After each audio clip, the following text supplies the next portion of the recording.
so we're clearing Paula. So no Paula beforehand.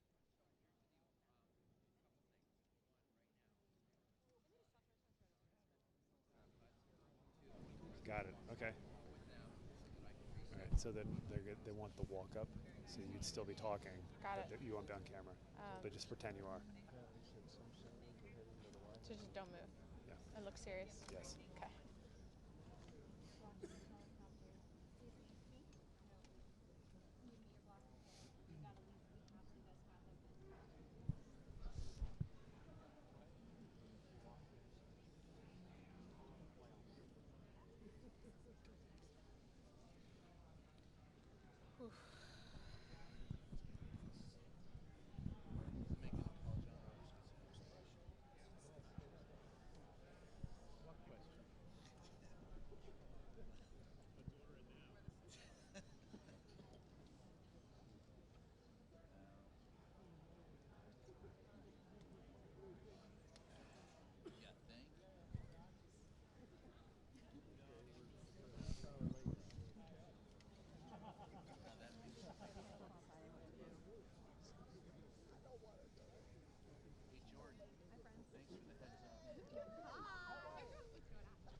Cabinet shift.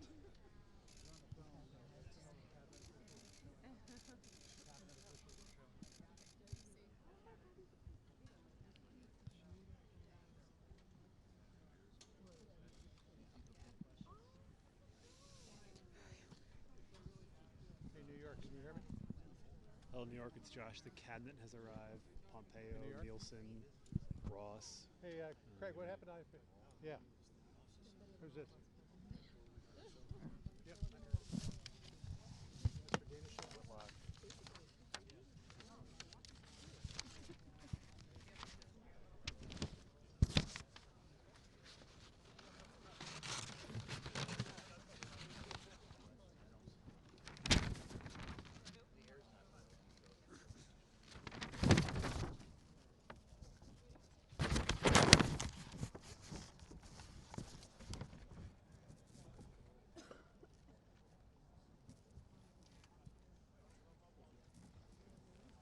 Okay, I can barely hear the program. I got can hear you Kellyanne fine, but not Conway, the and I program. got Jared Kushner have arrived.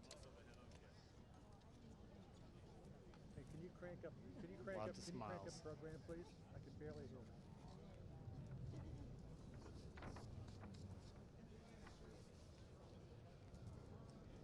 Dana, good afternoon to you. Well, we do know that the cabinet has just arrived. There are many members of the cabinet. Secretary Pompeo is there, Secretary Nielsen, Wilbur Ross, Secretary Perdue, Robert Lighthizer, the trade representative is there. So the president probably should be coming up very soon. He is a little more than a half an hour off of the scheduled time.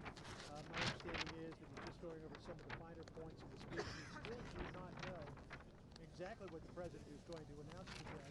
Though we do know from our folks on Capitol Hill, it looks like a continuing resolution to fund the government through February 15th or 3 weeks. Not sure of the exact time. And our read from the Hill is that it doesn't include any money for a border wall.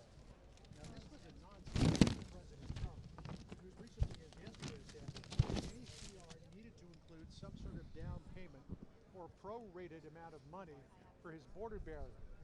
If you're looking at $5.7 billion for the year, then you're looking at about $320 million for a 3-week period. So we don't know if there's any money for the wall in there, or if this will simply be exactly where we were a couple of weeks ago when Nancy Pelosi said, reopen the government, then we can talk about a wall. Or Lindsey Graham, the senator from South Carolina, said, I suggest to the president you reopen government, you negotiate like hell to try to get a deal, and if at the end of that 3 weeks you don't get a deal, then you can declare a national emergency. Now, the president still does have that in his back pocket, Dana.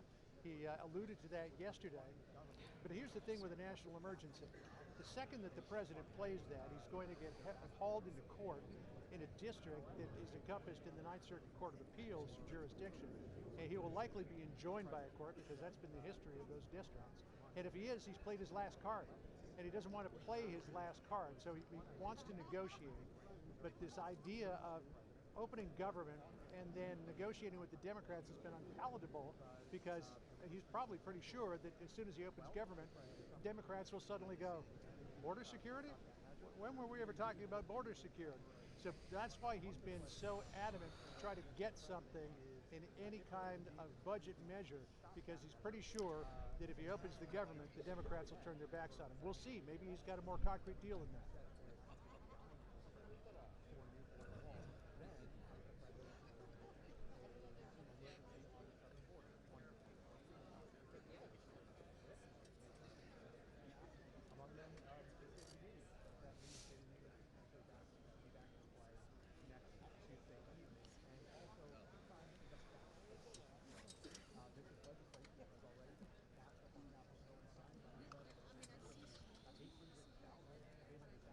Yeah. Yeah, everybody was talking about that. Nobody wanted to see federal workers lose a dime of their money, except Wilbur Ross, who's standing over there in the colonnade, famously said yesterday he doesn't see why federal employees couldn't go to the bank and get a loan to cover their expenses, which gave Nancy Pelosi an awful lot of running room. But again, back to this idea of if the president does not get money for a border barrier in this continuing resolution, then the last 2 weeks of the shutdown really have been for naught, because those offers have been on the table already. Here's something else to consider too, that if they do have an agreement this afternoon through voice votes or unanimous consent, a lot of parliamentary procedure on Capitol Hill, you might be able to open the government fairly quickly, which may put Tuesday's State of the Union back on the table. And the president really does want to have that speech. I should tell you that I keep looking over here because there's a teleprompter here which every once in a while rolls up. And it rolled up as far as to say, "My fellow Americans, I'm pleased to announce that we have a," and then it cut off the next line. So we're not sure, but we should find out soon because the president will be out here momentarily. We expect. There you go. Bolton.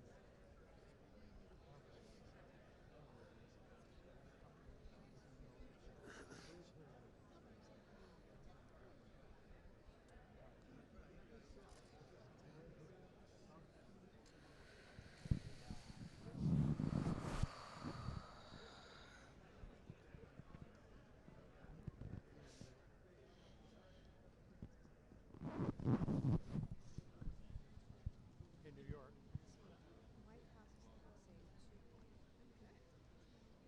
How do you in New York? Are you there?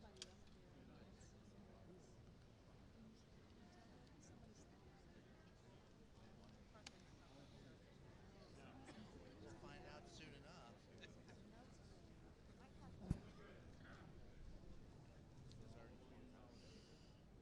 Well, it ain't from today, is it?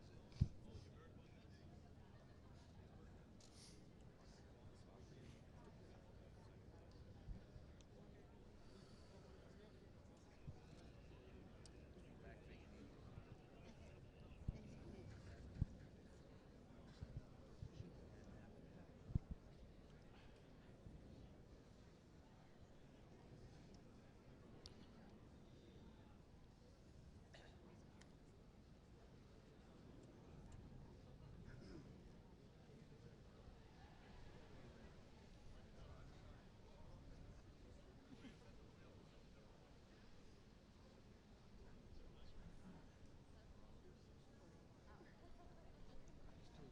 Your viewers are chastising me for not smiling. I'm gonna stand in But they're front not of you. chastising me for not smiling. They're all-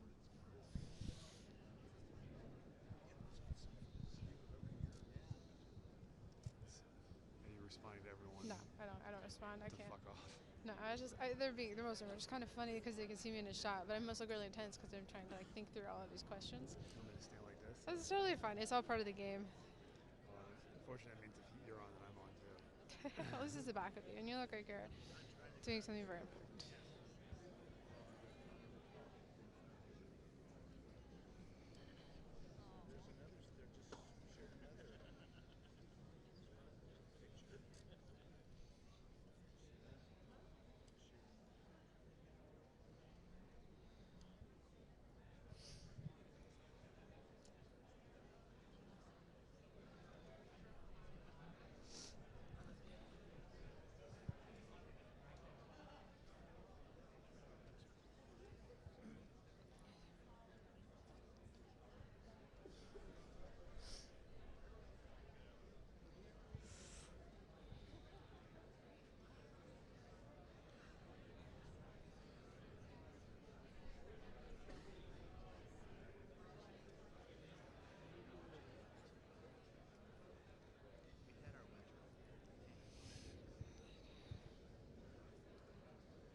Susie.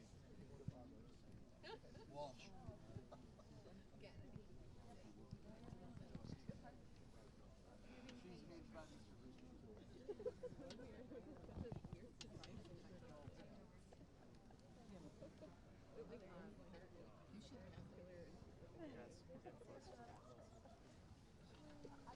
Chance of movement.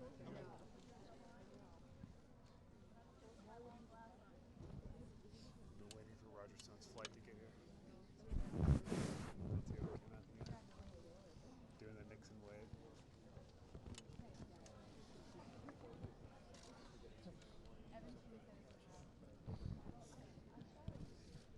Hi, Mark. How are the levels? Mm-hmm.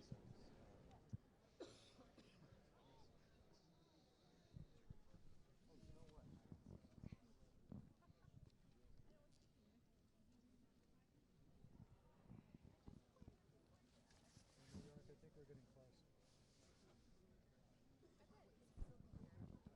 Ladies and gentlemen, the program will begin in 2 minutes. 2 minute warning. 2 minute warning. 2 minute warning. Pence and Okay, here, Scavino Craig. both showed up.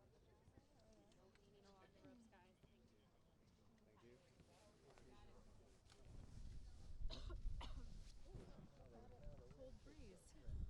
Cold breeze. Why not? This is my favorite day of my favorite shutdown.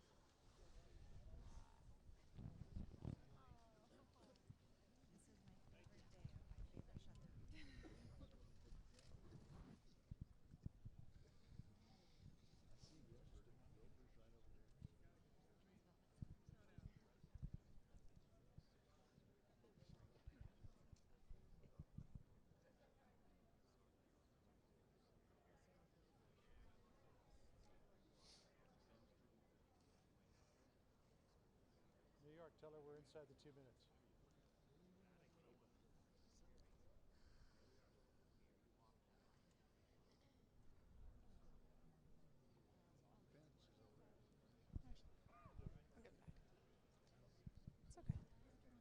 It's okay. I look at Paige, right?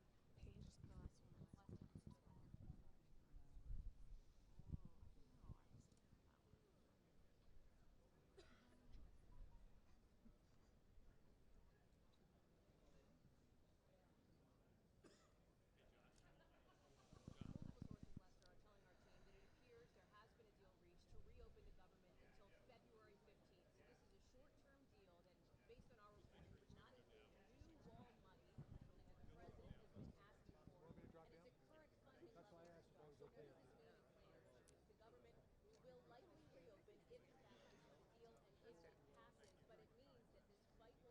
Do you need me to stay down while he's up there? Yes, please. Pardon me?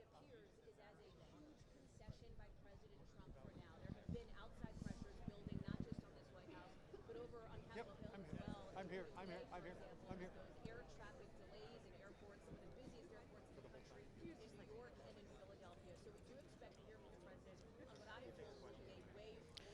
Were you? In New York.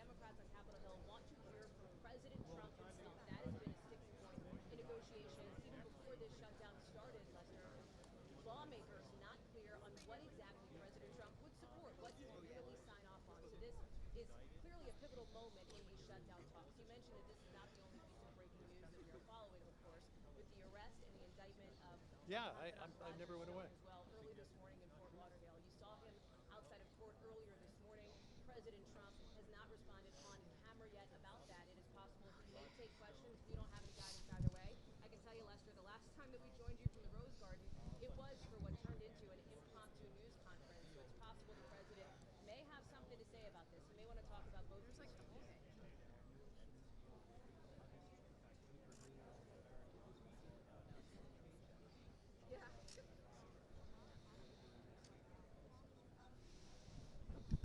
I'm gonna turn around. Is that okay? Can I turn around? To look?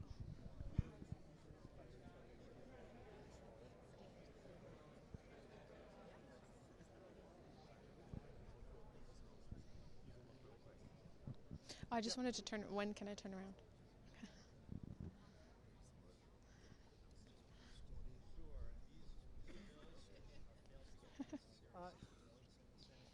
because I think it's a significant announcement. You know, the government has been closed for more than 30 days. And so people have been looking to the president to see what's happening. I keep on glancing off as I'm looking in the Oval Office and seeing some movement here. We're well inside the 2-minute warning. It looks actually like somebody's moving toward the door. So it's some now, they moved toward the door and then they went back into the president's private office, just off of the Oval Office. So this 2-minute warning is now probably about 3 minutes and 30 seconds. We thought that the president would be out here by now. But clearly there's a last second delay here. Again, we still don't know exactly what the president is going to come out with. You and Chris Tyrewalt were talking about this idea of a continuing resolution that'll go until the 15th of February. Does it include any kind of money for a border barrier? We don't know at this point. Our understanding is that it doesn't, and that the president will negotiate hard for the next 21 days and try to get some money for a border barrier. If he doesn't do that, after that period is over, then it's up to him whether he declares a national emergency or if he just decides that he's not going to try anymore. But if he declares a national emergency, he's likely to get enjoined by the courts almost instantaneously, which plays that card for him.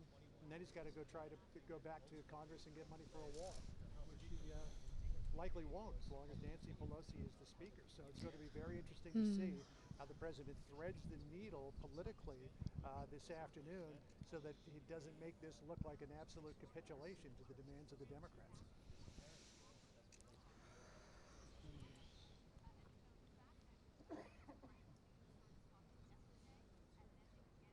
Yeah.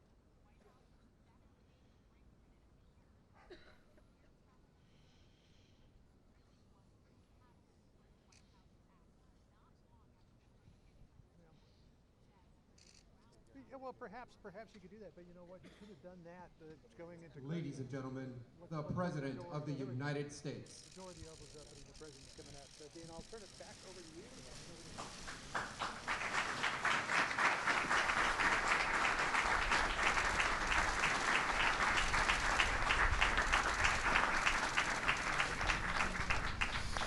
Thank you very much, my fellow Americans.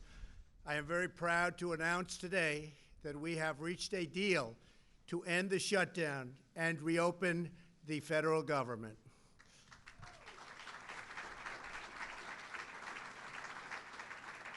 As everyone knows, I have a very powerful alternative, but I didn't want to use it at this time. Hopefully it will be unnecessary.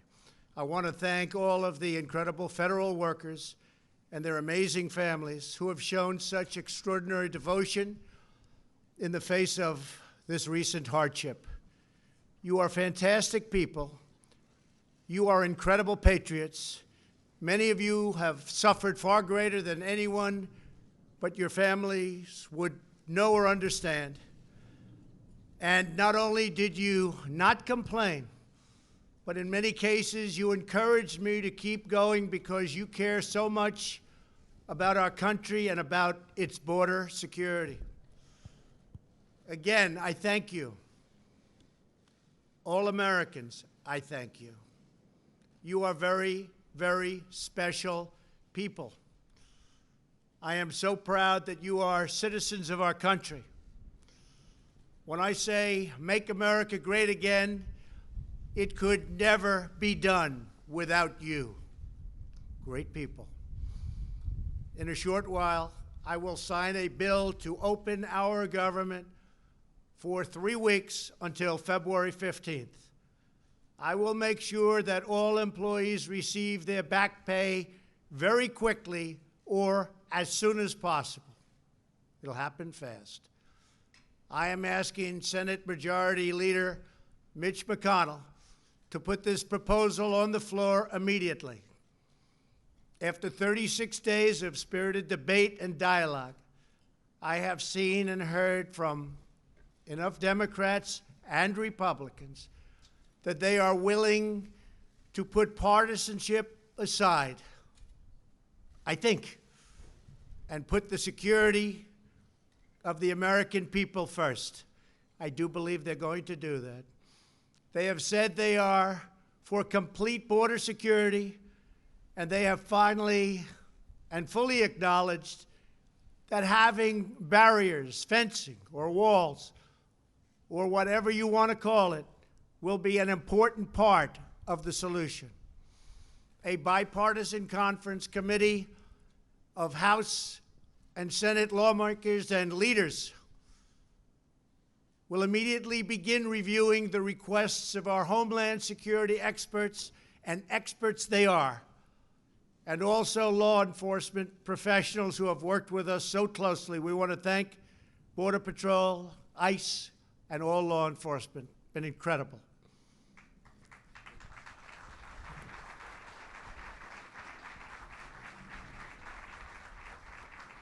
Based on operational guidance from the experts in the field, they will put together a Homeland Security package for me to shortly sign into law.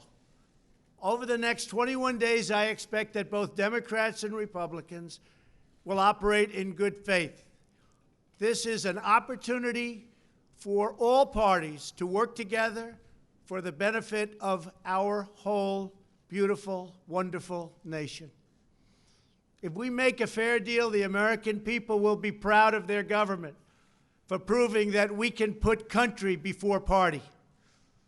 We can show all Americans and people all around the world that both political parties are united when it comes to protecting our country and protecting our people.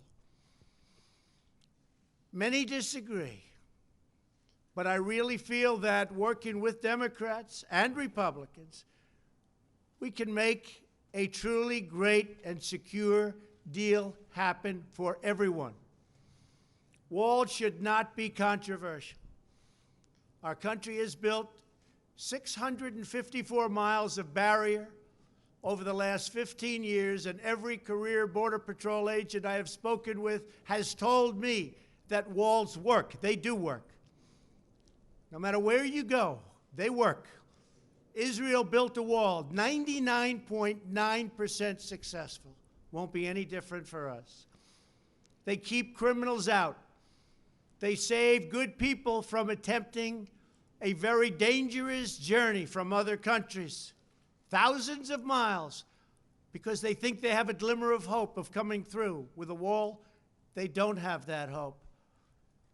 They keep drugs out, and they dramatically increase efficiency by allowing us to patrol far larger areas with far fewer people. It's just common sense. Walls work. That's why most of the Democrats in Congress have voted in the past for bills that include walls and physical barriers and very powerful fences. The walls we are building are not medieval walls. They are smart walls designed to meet the needs of frontline border agents and are operationally effective. These barriers are made of steel,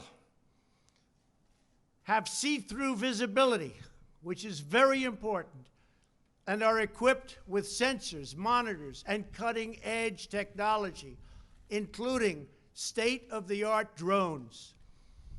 We do not need 2,000 miles of concrete wall from sea to shiny sea. We never did. We never proposed that. We never wanted that, because we have barriers at the border where natural structures are as good as anything that we can build. They're already there. They've been there for millions of years. Our proposed structures will be in predetermined high-risk locations that have been specifically identified by the Border Patrol to stop illicit flows of people and drugs.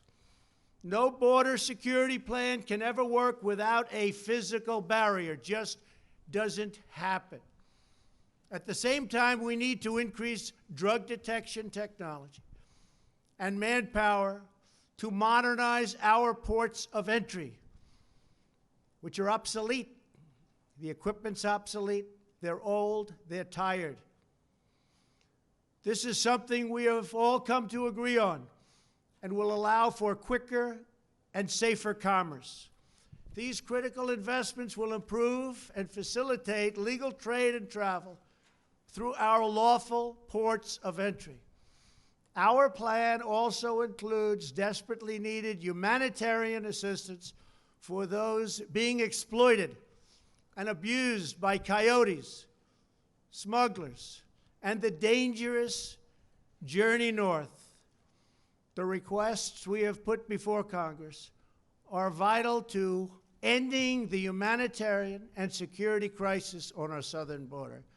Absolutely vital. Will not work without it. This crisis threatens the safety of our country and thousands of American lives. Criminal cartels, narco-terrorists, transnational gangs like MS-13, and human traffickers are brazenly violating U.S. laws and terrorizing innocent communities. Human traffickers. The victims are women and children, maybe to a lesser extent, believe it or not, children. Women are tied up, they're bound, duct tape put around their faces, around their mouths. In many cases, they can't even breathe. They're put in the backs of cars or vans or trucks. They don't go through your port of entry. They make a right turn going very quickly.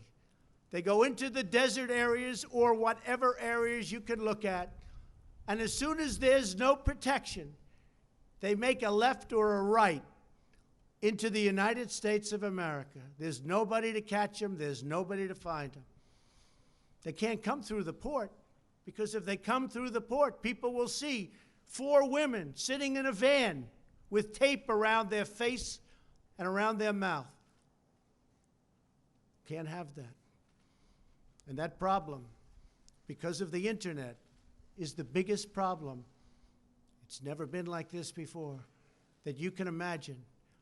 It's at the worst level, human trafficking, in the history of the world. This is not a United States problem. This is a world problem.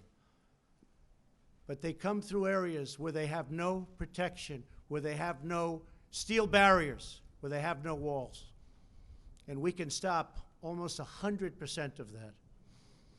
The profits reaped by these murderous organizations are used to fund their malign and destabilizing conduct throughout this hemisphere. Last year alone, ICE officers removed 10,000 known or suspected gang members like MS-13 and members as bad as them.